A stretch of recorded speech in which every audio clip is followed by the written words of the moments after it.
You ever wonder why so many Christian businesses started with such fire, such vision, such sincere prayer, and just end up crumbling? It's not because of poor marketing, and it's not because of lack of funding. It's not because the idea wasn't good. It's something deeper and more dangerous. It's spiritual. The number one reason Christian businesses fail is because somewhere along the line we forget who we're building it for. When you first got that idea, do you remember how you felt? You were on your knees. You said, God, I want to glorify you with this. I want to help people. I want to build something that honors you. There was joy, there was vision, there was anointing.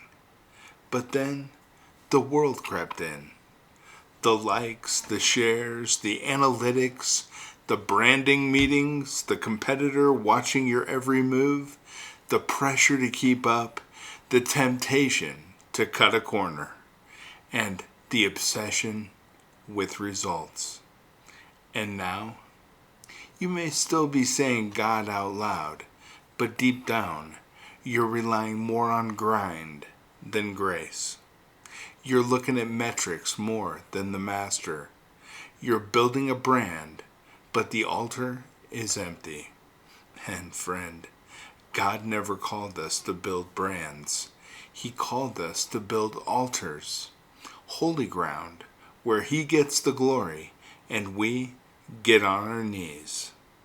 Proverbs 16 verse 3 says, commit your work to the Lord, and your plans will be established. But that Hebrew word for commit, it literally means to roll it over onto God, like you're unloading something heavy. You're saying, God, I can't carry this. The dream is yours, this pressure is yours, and this outcome, well, it's not my burden to bear. But how many of us, we say we're trusting God, but we're still holding the pen, still gripping the wheel, still acting like it's our job to force the fruit. Now, that's not faith. That's pride in disguise. And let me speak to the one who's tired right now. Listen up. You're doing everything right. You're posting, you're emailing, you're staying up until 2 a.m. tweaking logos, writing emails, chasing growth. And yet, it still feels like you're hitting a wall. Could it be, well, God's not punishing you. He's trying to get your attention. He's whispering, come back to me. You started with me. Why are you trying to finish it without me? And let's be clear. This isn't about abandoning excellence. This is about aligning your excellence with obedience.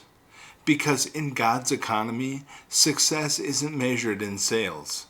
It's measured in surrender. He doesn't ask you to go viral.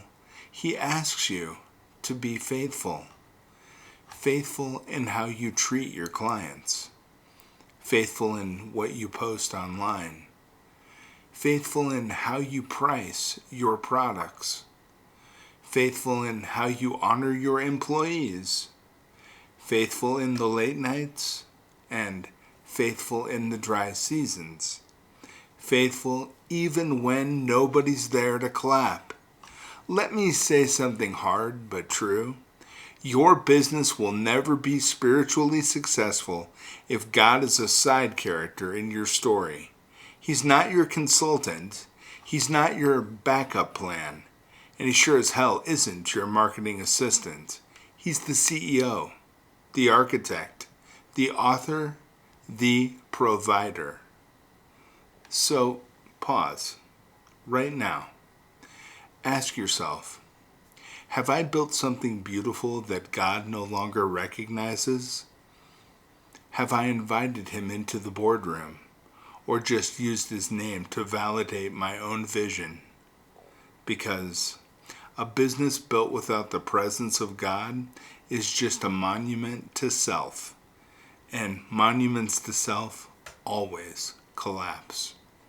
But here's the good news. It's not too late to rebuild. It's not too late to return. And it's not too late to re-surrender. Lay it all back down. The business, the brand, the platform, the outcome. I want you to say, God, this was never mine to begin with. I don't want to build something impressive.